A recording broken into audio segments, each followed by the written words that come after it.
Bismillahirrahmanirrahim. Kira ada yang bertanya, Ustadz, apa saja yang kita harus lakukan ketika kita mencintai Rasulullah SAW?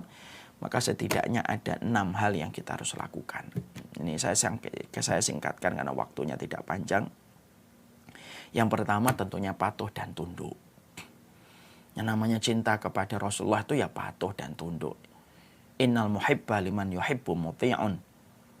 Orang yang mencintai sesuatu pasti kepada apa yang dia cintai dia taat.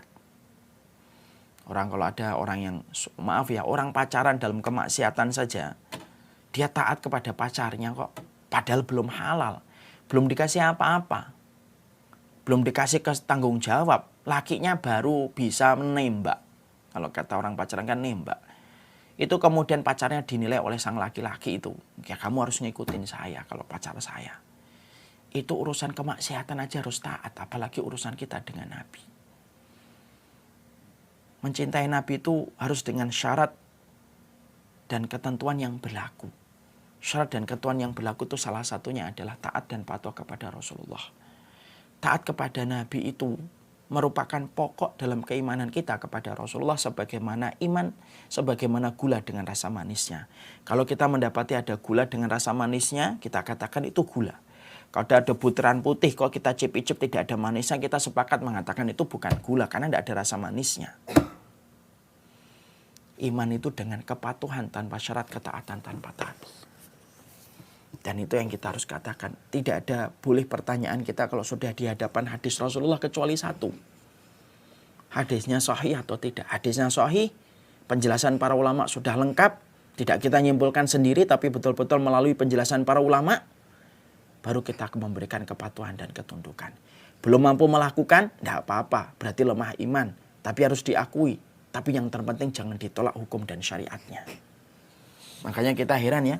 Sama orang-orang yang kelak nanti mereka tidak mampu menjawab tentang sosok laki-laki itu. Tentang sosok laki-laki itu kata Rasulullah itu siapa? Salah satunya munafik. Siapa orang munafik itu? Sifatnya banyak. Tapi salah satunya orang munafik itu apa? Orang yang mereka benci kepada syariat yang diajarkan oleh Nabi. Setiap ada syariat Nabi dikomentari. Setiap ada syariat Nabi diperlihatkan kebenciannya kepada syariat itu. Memberikan stigma yang negatif kepada mereka yang mengikuti syariat Nabi. Maka hati-hati. Hal semacam itu berpotensi besar. Menjadikan seseorang itu tidak akan pernah mengenal sosok yang bernama Muhammad ketika kebiasaan dalam hidupnya mengkritik syariat yang telah diajarkan oleh Rasulullah SAW. Makanya kalau saya tuh ngelihat gitu ya, di sosial media gitu. Ada orang ngaku Islam gitu, tapi sukanya ngeritik Islam gitu. Kadang-kadang tuh saya tuh pengen berkata, kalau memang Islam sudah tidak lagi menarik buat kamu, lalu alasan apa sih yang membuat kamu mempertahankan keislaman itu apa sih? Sampai kamu ngeritik Islam terus. Mengkritik syariatnya Nabi. Walaupun hadisnya sahih. Kita belum mampu melakukan, tidak apa-apa. Berarti kita lemah iman. Kalau kita ngakui kelemahan kita di hadapan Allah, Allah akan nolong satu waktu. Tapi kalau kita mengkritik syariat, gara-gara kita tidak melakukan, kita membenci syariat itu sesuatu yang beda. Yang pertama, lemah iman.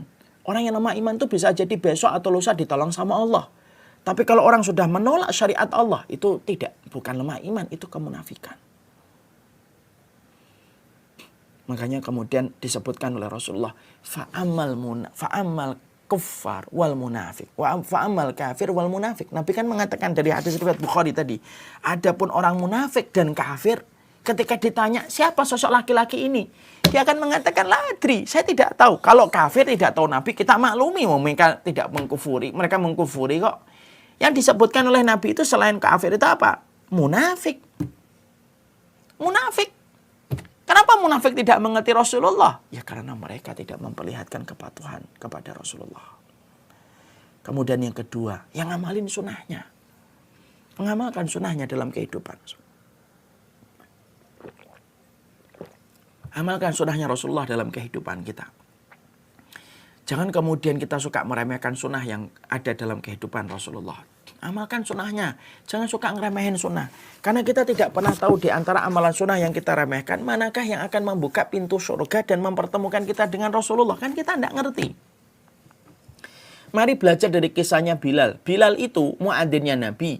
Bilal itu budak pertama kali yang masuk Islam, budak yang pernah mendapatkan ujian berat dan lulus dengan ujian itu ketika mengatakan ahad. Itu Bilal.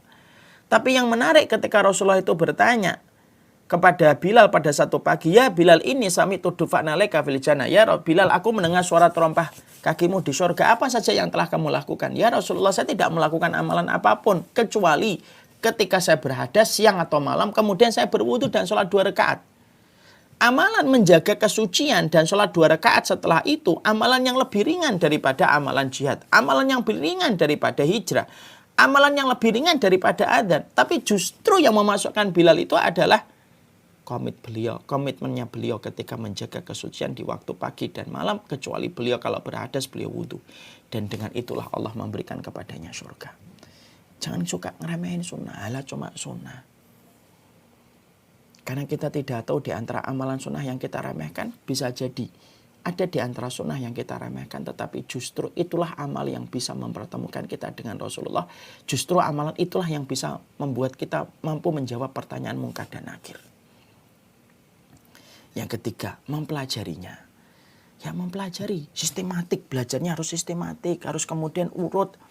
Tidak boleh belajarnya lagi kemudian lompat sana, lompat sini, lompat sana. Harus mulai sistematik, mempelajari hadis Nabi SAW. Secara urut, ada peningkatan dalam proses kita belajar. Karena itu merupakan bentuk dari komitmen kita mengikuti Rasulullah dan mencintai Nabi. Jabir bin Abdullah itu pernah beliau, Masya Allah. Jabir bin Abdullah itu pernah itu untuk mendapatkan satu hadis, itu harus pergi ke Syam bolak-balik.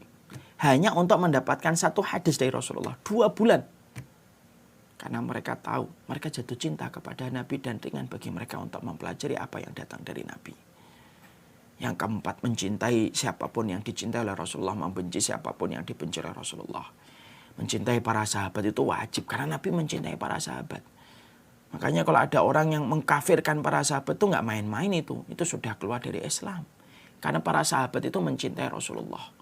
Karena para sahabat itu dicintai pula oleh Rasulullah. Kemudian mendakwahkan kepada orang lain. Dan kemudian tidak nambahin dan tidak ngurangin. Nah itulah di antara bentuk komitmen kita ketika kita mencintai Rasulullah. Kenapa kita harus membahas tentang kecintaan kepada Rasul, Ustadz? Sekali lagi. Mungkar dan nakir. Dalam 3 riwayat. Riwayat Bukhari, Ibnu Majah, Tirmidzi. Kita mendapati pertanyaan mungkar dan nakir kepada mereka yang baru saja menginjakkan kaki di alam barzah. Mereka bertanya tentang sosok laki-laki. Yang mana yang mampu menjawab siapa sosok laki-laki itu, mereka akan mendapatkan kenikmatan kubur. Yang tidak mampu menjawab tentang siapa sosok laki-laki itu, mereka akan mendapatkan lubangnya adalah lubang neraka. Siapa sosok laki-laki itu? Muhammad Rasulullah. Dan tidak ada yang bisa menjawab kecuali orang yang telah mencintai Rasulullah, melaksanakan komitmen ketika mencintai Nabi, memenuhi tanggung jawab ketika mencintai Rasulullah, dan mengambil konsekuensinya ketika mencintai Rasulullah Sallallahu Alaihi Wasallam. Nah itulah yang kemudian kita mengerti. Sekarang setelah kita memahami ini, tentunya ada tambahan pula dalam satu riwayat Tirmidzi, bahwasanya dalam satu riwayat yang disampaikan dari Imam Tirmidzi, malaikat mungkar dan nakir itu berwarna hitam dan biru. Tentunya kita tidak tahu yang biru yang siapa, yang hitam itu siapa, yang biru itu siapa. Tetapi Rasulullah bersabda, apabila mayit di antara kalian telah dikubur, maka datanglah kepadanya 2 malaikat hitam dan biru. Yang satu bernama Mungkar, yang satu bernama Nakir. Yang hitam siapa Ustadz? Yang biru siapa? Tidak diterangkan. Tapi kita hanya memahami secara globalnya. Hadis ini riwayatnya Tirmidzi dan sesungguhnya riwayatnya adalah riwayat yang sahih. Yang ditanyakan kepadanya sama dalam hadis riwayat Bukhari yang tadi datang dari Anas bin Malik. Mereka akan ditanya siapa sosok laki-laki ini. Jadi dalam 3 riwayat Bukhari, Ibnu Majah, Tirmidzi, kita mendapati setiap dari kita di alam barzah nanti akan ditanya tentang sosok laki-laki. Dan itu adalah Rasulullah Muhammad. Dan orang yang ingin mampu menjawab sosok laki-laki itu adalah Muhammad, adalah orang yang betul-betul mencintai Rasulullah dengan benar. Dan kalau kita tidak pernah memperhatikan kita dengan Rasulullah, maka sesungguhnya kita tidak akan mampu untuk menjawab siapa sosok laki-laki tersebut. Na'udzubillahi min dzalik. Ini yang kita sampaikan. Syukran ya Rabbi, syukran. Hadaita qalbi, syukran.